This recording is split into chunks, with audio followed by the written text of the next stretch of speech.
Este podcast tem o apoio da gama Audi e-tron. Esta é a história do dia da Rádio Observador. Uma proposta de orçamento do Estado descodificada.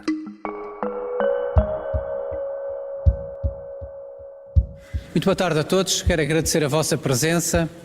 O Governo acabou formalmente de entregar ao Presidente da Assembleia da República a proposta de Orçamento de Estado para 2023. Esta é, em primeiro lugar, uma proposta de estabilidade. 9 minutos depois da hora marcada, às 13h09, a proposta de Orçamento do Estado para 2023 era entregue esta segunda-feira no Parlamento. Um orçamento que prevê crescimento económico em tempo de guerra e uma inflação que não deverá ultrapassar os 4%. Um orçamento que vai ainda ser discutido e alterado no Parlamento, mas que tem aprovação garantida pela maioria socialista. Para a proteção das famílias, para a proteção das nossas empresas, em particular nos momentos mais incertos que a conjuntura externa nos traz. Estabilidade, confiança, compromisso. É esta, no fundo, a síntese do orçamento para 2023, que começaria agora a apresentar-vos de forma mais detalhada.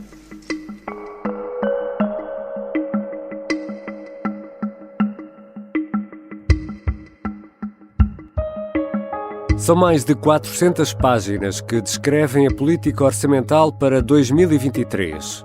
Um documento fundamental para perceber como deverá correr o próximo ano nas mais variadas áreas, do cinema às cirurgias, passando pela defesa e pelo conforto de ter aquecimento nos meses frios. Olhando para esta proposta, podemos fazer várias perguntas. A minha empresa vai ter margem para crescer? Ou será que vou conseguir trocar de casa ou de carro em 2023? Vou conversar com a editora de Economia do Observador, Alexandra Machado, sobre esta proposta do Governo. Eu sou o Ricardo Conceição e esta é a história do dia. Bem-vinda, Alexandra. Obrigada, Ricardo. E que tal começar assim por grandes números, ou seja, por uma coisa chamada o cenário macroeconómico? Já estás a querer afastar as pessoas deste podcast? Não, estou a querer prendê-las.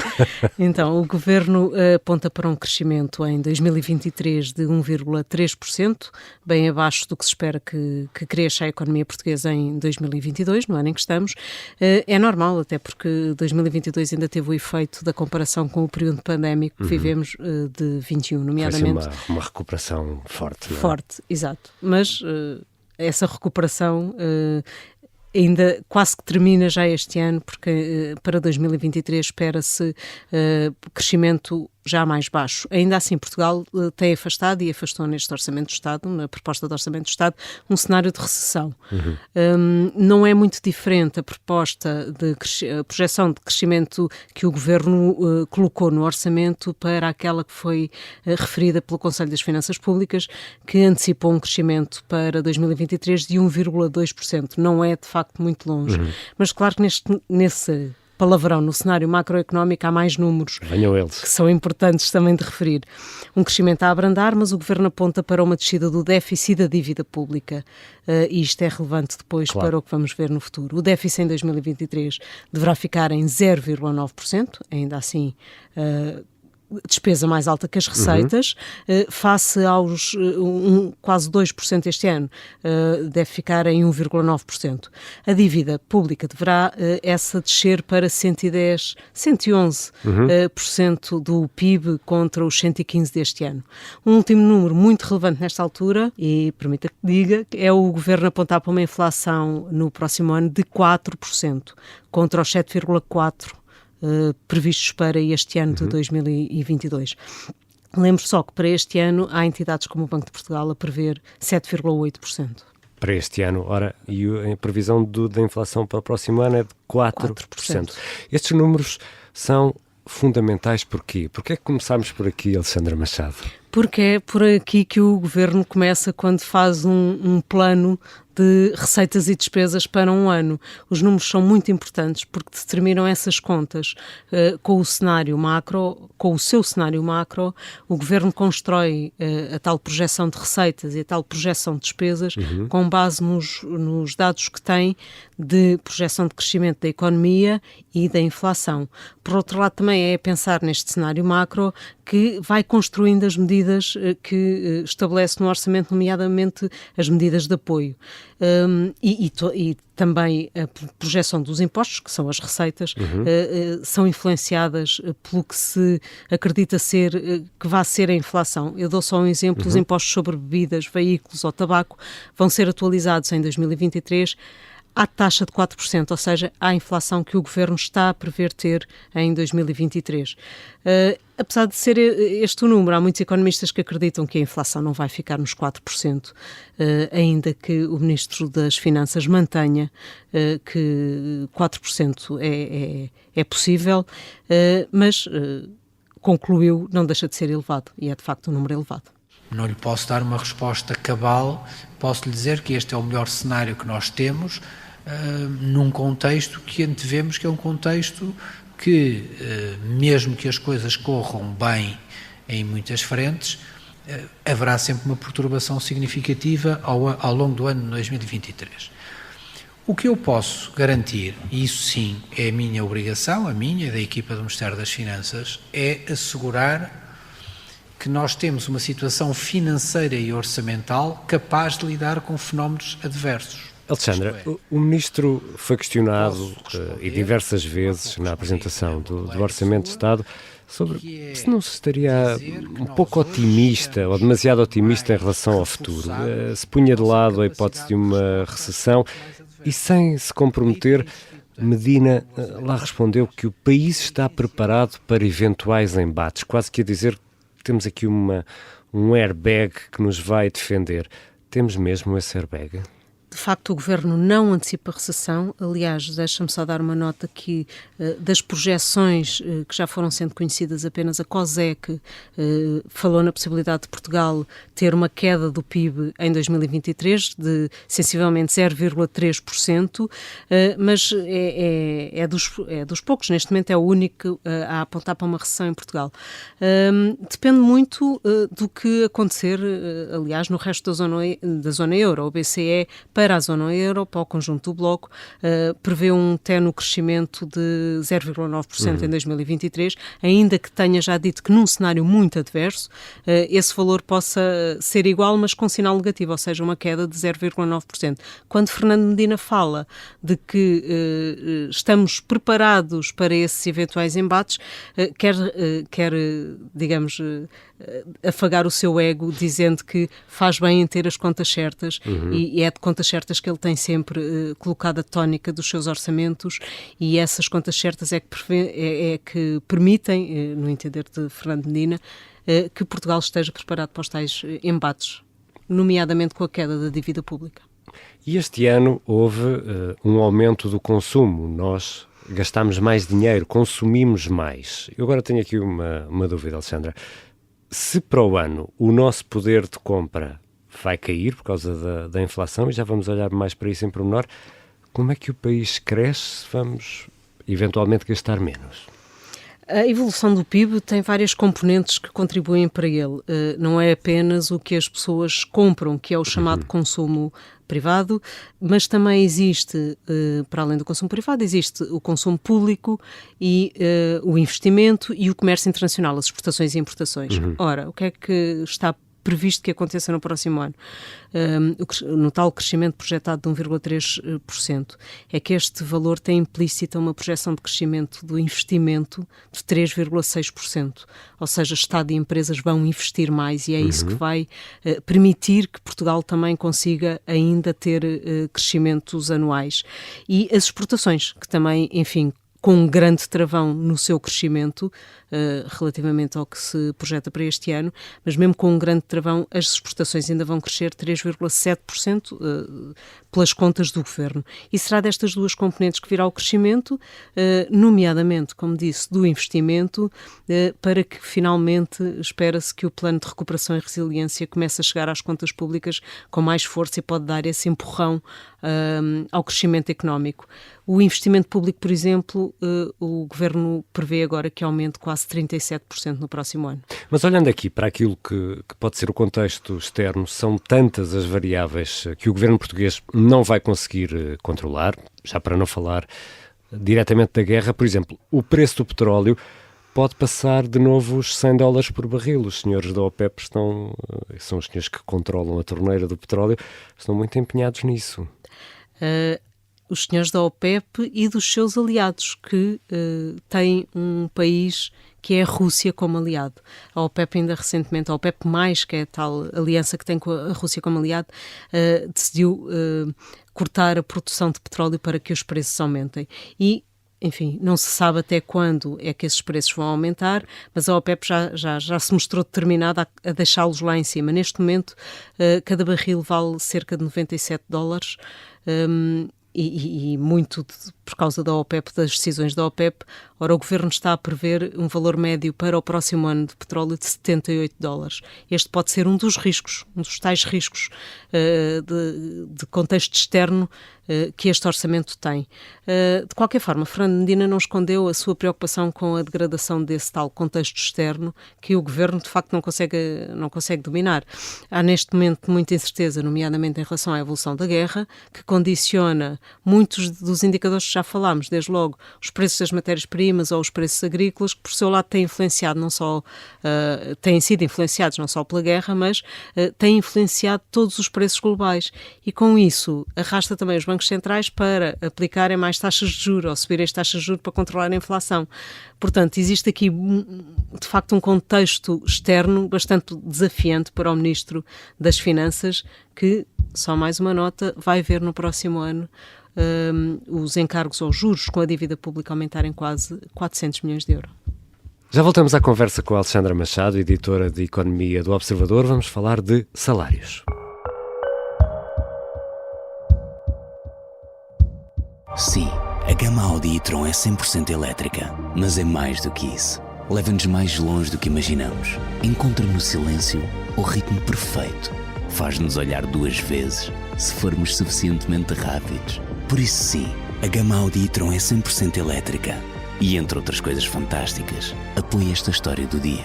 Audi, o futuro é uma atitude. Estamos de regresso à conversa com Alexandra Machado, editora de Economia do Observador, e vamos ouvir o que diz aqui Fernando Medina. É evidente que não se trata de um poder mandatório, na medida em que não há uma relação hierárquica, mas é um sinal político muito forte que é dado pelas estruturas de cúpulas empresariais ao proporem este aumento. Em segundo lugar, o Governo criou especificamente um benefício fiscal relativamente para apoiar estas valorizações salariais, que se aplica precisamente dos 5,1 para cima de aumento, e por isso é uma das condições de acesso a esse benefício fiscal. Vamos então olhar para os salários. Por exemplo, no privado foi fechado um acordo com os parceiros sociais que prevê um aumento médio de 5,1%. No público é semelhante este valor, Alexandra? O Governo chegou a acordo com os sindicatos da função pública para uma atualização salarial média de 3,9%, mas juntando aqui as progressões e prémios, a massa salarial do Estado de facto vai crescer os tais 5,1%. Ajuda-nos aqui a fazer esta conta. Se a inflação para este ano andará ali nos 7,4% e o aumento é de 5,1%, vamos perder poder de compra ou não? Claro, essa conta é muito simples de fazer. Até eu consigo fazer.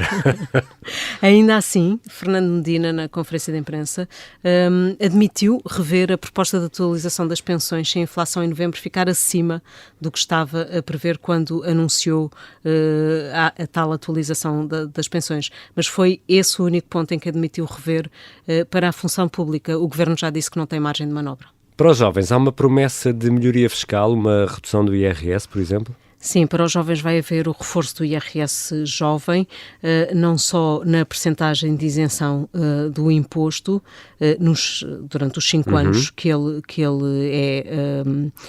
é aplicado, mas também serão aumentados os limites máximos do benefício de cada ano.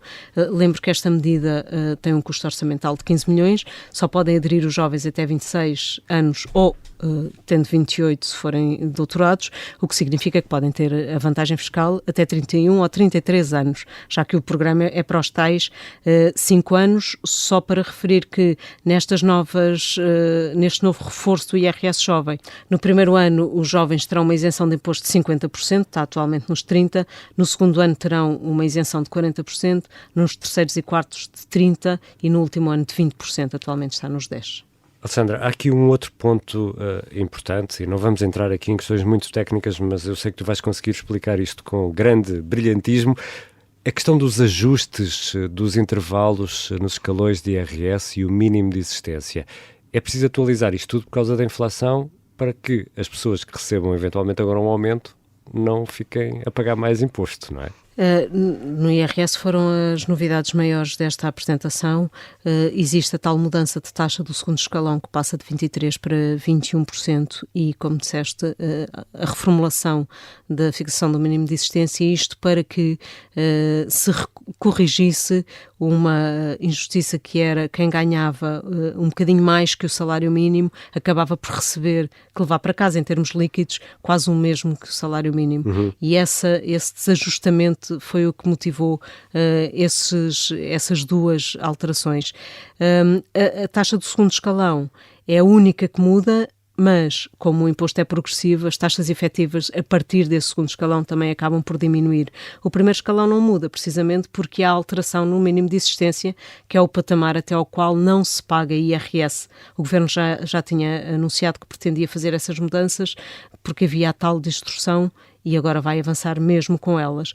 Ainda no IRS há uma mudança que vai ser aplicada ao longo de 2023, que é o encurtamento entre as taxas ou a retenção que é feita de imposto mensalmente e aquilo que depois anualmente se declara ou se recebe ou se paga depois anualmente. Isto para quê? Para que mensalmente a pessoa consiga receber mais e não tenha e depois não vai receber tanto reembolso, mas existe aqui um fator de liquidez mensal que vai ser também importante nesta fixação das alterações nas tabelas de retenção na fonte.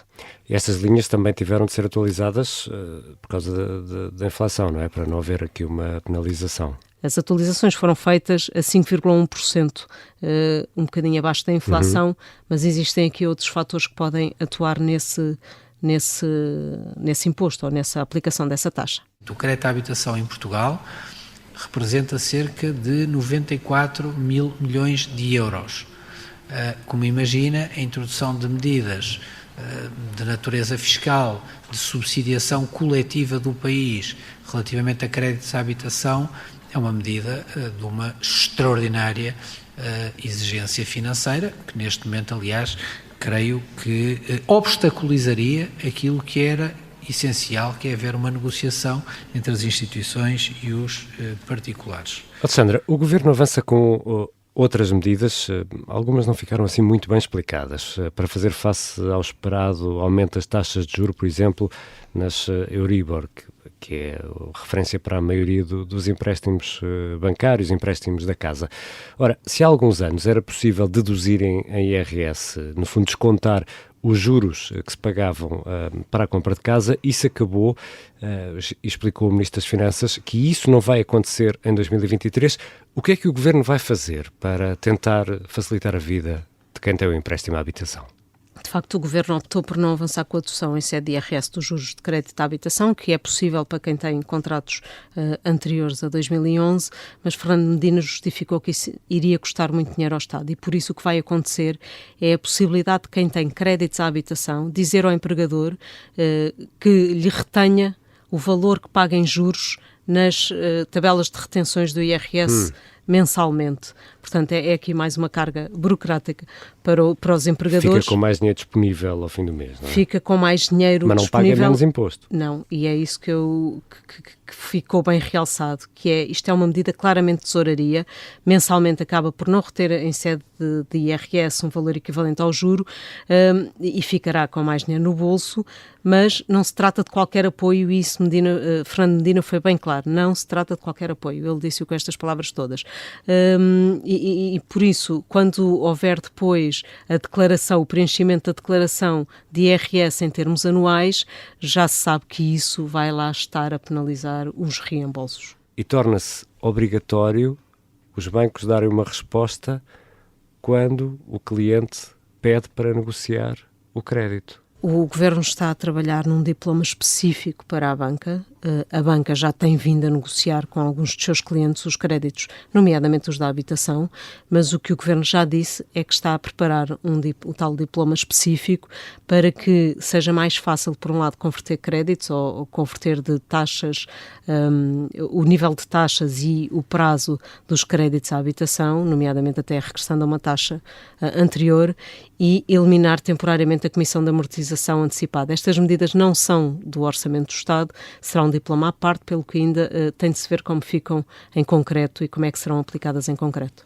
E muito se fala, e de forma confiante, no crescimento, pelo menos por parte do Governo, há a promessa de investimento público, já o disseste, muito a reboque do tal PRR, que o Governo diz que agora é que vai ser executado.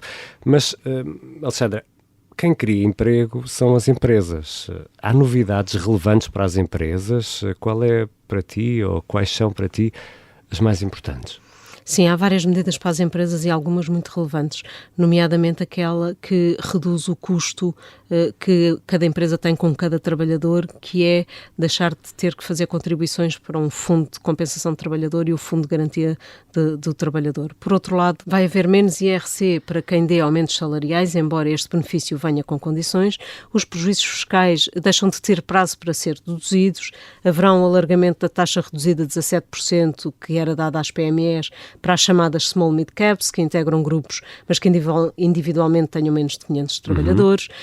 E, além disso, a taxa reduzida de 17% e de 12,5% para o interior apanhará mais rendimento, ou seja, vai abranger 50 mil euros da matéria coletável contra os atuais 25 mil. E haverá majorações de IRC para investimentos. Há aqui um apoio ao investimento. A resposta que posso dar à Rádio Observador é que espero que seja, de facto, superior à primeira versão italiana, cumprindo, aliás, aquilo que eu esperava como critério para a introdução de uma taxa desta natureza. E há outra novidade, uma taxa para os lucros inesperados, como disse o Ministro das Finanças, que negou ter mudado de posição sobre esta matéria. Fez até questão de explicar que esta prática começou de forma isolada em Itália e que agora é uma decisão de Bruxelas e vão avançar estas taxas para lucros inesperados. Sim, é verdade. De facto, Bruxelas já aprovou o regulamento que obriga os Estados a aplicar taxas sobre os tais impostos, sobre os tais lucros inesperados. O Governo, ou pelo menos alguns membros deste Governo, nomeadamente Fernando Medina e Eduardo Cordeiro, tinham sempre defendido que as empresas, nomeadamente as de energia, já pagavam taxas extraordinárias. Existe uma contribuição extraordinária sobre empresas de energia há muitos anos e pagam as de energia, as da banca, as farmacêuticas, têm tudo taxas adicionais em sede de IRC. Mas Bruxelas determinou que tinha mesmo de haver uma taxa de lucros extraordinários. Fernando Medina não quantifica, nem este orçamento é quantificada o valor da receita esperada com esta taxa sobre os lucros extraordinários que será aplicada a empresas de petróleo bruto, gás natural, carvão e refinação, admitindo-se que só a Galp é que será apanhada por esta taxa. Fernando Medina disse, no entanto, em tom quase irónico, esperar receber mais do que a Itália conseguiu arrecadar até agora. Mas questionado sobre se seria a Galp a única empresa a pagar, Fernando Medina disse que ainda não saberia, ainda estava a ser estudado. É o que lhe estou a dizer, eu não lhe sou capaz de responder neste momento, porque o regulamento foi aprovado ontem, vamos ter agora que o ver, tem vários setores de atividade, lá estão expressos, eu apresentei-os há pouco na minha na apresentação que fiz, e por isso aplicaremos o regulamento e depois, em breve, isso será conhecido. E em 2023 os chamados criptoativos passam a pagar impostos, porque até aqui não pagavam. Sim, vai avançar a aplicação dos impostos para quem tenha as mais-valias com esta compra e venda de criptoativos. Genericamente são mais conhecidas as criptomoedas, como a Bitcoin, mas que esse movimento de compra e venda seja dentro do mesmo ano. Ou seja, quem tiver mais-valias no período de um ano terá então de pagar, terá uma tributação de 28%, sem prejuízo de optarem antes pelo englobamento dos rendimentos. Quem detenha esses ativos por mais de um ano já não terá sujeito a esta taxação. Ainda nos criptoativos também haverá imposto para a transmissão destes ativos, como acontece quando vendemos imóveis, e haverá ainda imposto de selo para as comissões que são cobradas na intermediação da compra e venda destas moedas. A maior parte são moedas virtuais. A nível europeu, e também para fazer face ao aumento do custo de vida, foi permitida uma taxa de zero no IVA, por exemplo, aplicado nos alimentos. O governo português não quis seguir essa via. Porquê? O Governo admitiu que estudou a descida do IVA sobre esses produtos, até inclusivamente aplicando-lhe taxa zero, ou seja, não tendo IVA sobre esses produtos, mas que terá optado na sua política fiscal por atuar sobre os rendimentos, já que, segundo o Fernando Medina, a redução do IVA não dava garantias de que se iria traduzir na redução dos preços finais ao consumidor. Ou seja, alguém não ia passar essa redução do IVA ao consumidor. Alexandra Machado, condensar uma proposta de orçamento de Estado aqui em alguns minutos é uma tarefa só ao alcance de alguns. Tu és um deles, Alexandra. Aqui chegados e tendo em conta as previsões que temos na mesa, as medidas que o Governo propõe para o próximo ano, podemos fazer a pergunta: em 2023... por exemplo, e haverá quem esteja a fazer esta pergunta, será um bom ano para mudar de casa, para comprar uma casa? Será um bom ano para comprar um carro? Só para dar aqui o exemplo de dois bens mais caros, bens duradouros, é assim que se diz na economia, Alexandra? Sim, um dos riscos grandes normalmente da economia é a deterioração da confiança dos consumidores e das empresas, e portanto há aqui deve haver que tem que ser equacionado. São tempos de facto difíceis, toda a gente tem que esperar que as taxas de juros vão subir e portanto os créditos à habitação vão ficar mais caros. De facto, em Portugal também não existe um mercado de arrendamento que compense muito ou que dê muita visibilidade para a maior parte das pessoas. Por isso, cada pessoa tem que avaliar bem a sua situação financeira antes de fazer os investimentos e fazer esses investimentos com cautela e olhando um bocadinho para o que se chama a taxa de esforço, ou seja, que dinheiro é que eu posso aplicar na compra de uma casa, que dinheiro é que eu posso aplicar do meu rendimento na compra de carro.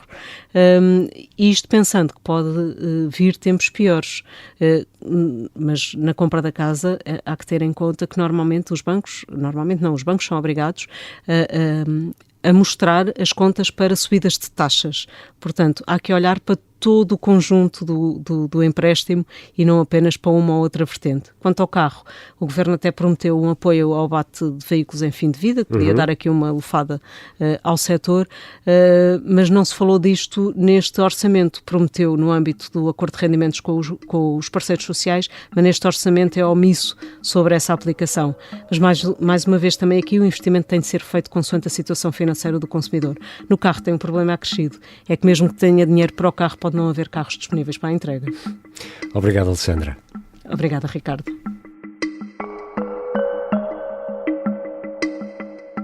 Alexandra Machado é editora de Economia do Observador. No site temos vários textos que olham em pormenor para algumas destas propostas do Governo.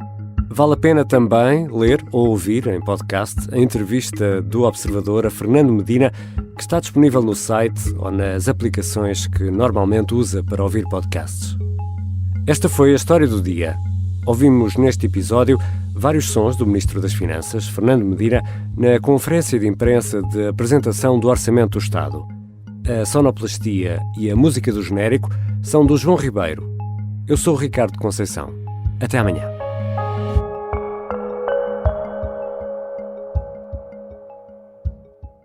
Este podcast tem o apoio da gama Audi e Tron.